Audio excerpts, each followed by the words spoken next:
It is strange how life can surprise you. So, after that night, I kept thinking about Kunle. Just little memories popping up here and there, his laugh, the way he looked at me, almost like he could see the real me.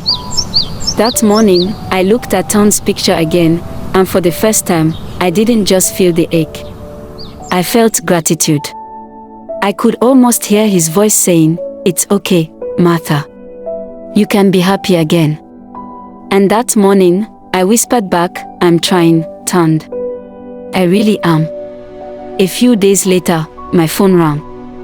I had not even saved his number yet, but somehow, I knew it was him. "Martha, I was wondering if you'd like to grab some lunch with me tomorrow." No pressure, just two old friends catching up, Kunle said to me on the phone. My heart skipped a beat, and before I knew it, I was saying yes.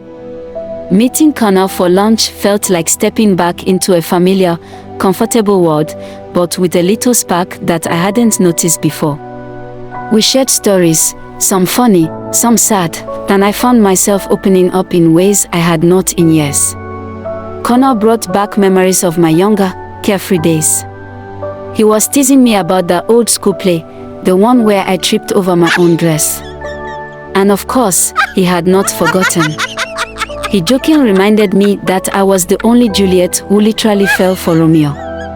I rolled my eyes, but deep down, I was happy. I had not laughed like this in so long.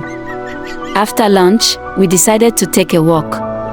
I could feel myself relax more with every step, letting my guard down just a bit more. Kunle looked at me and said, "Martha, I know it must be hard, losing someone you love so much. But you're stronger than you know." He had this gentle way of understanding without prying, and it made me feel seen. For a moment, I felt that maybe I didn't have to carry this alone. Maybe I could share just a little of the weight with someone who actually understood. It was a simple gesture, but it felt like something more. Like, maybe he was saying, "I'm here. If you let me, I'll walk this journey with you." I felt my cheeks warm up, and I looked away, embarrassed by my own reaction. I could tell he felt it too, that something was shifting, even if neither of us could quite say it out loud.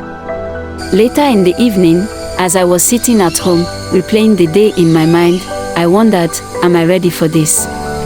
Is it too soon? But the truth was, I liked the way I felt when I was with him.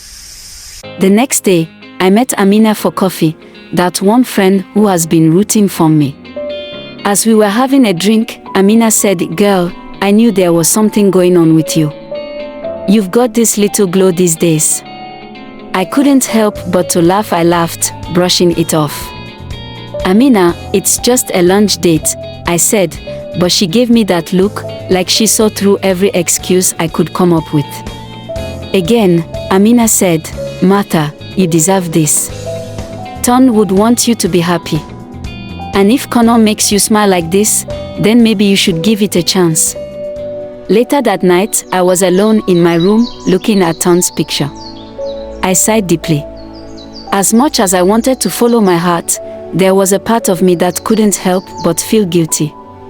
I loved Tunde deeply. And moving forward, felt like I was betraying him. But I could almost feel Tunde's spirit there, encouraging me to let go, to find joy again. "You deserve to be happy, Martha," I whispered to myself, as if he was telling me so. Shortly, a message from Kunle came saying, "I had a wonderful time today, Martha. Let's do it again soon." And in that moment, I decided that maybe, just maybe, I could take a step forward. I could open up to the possibility of happiness with someone who understood the depth of love and loss.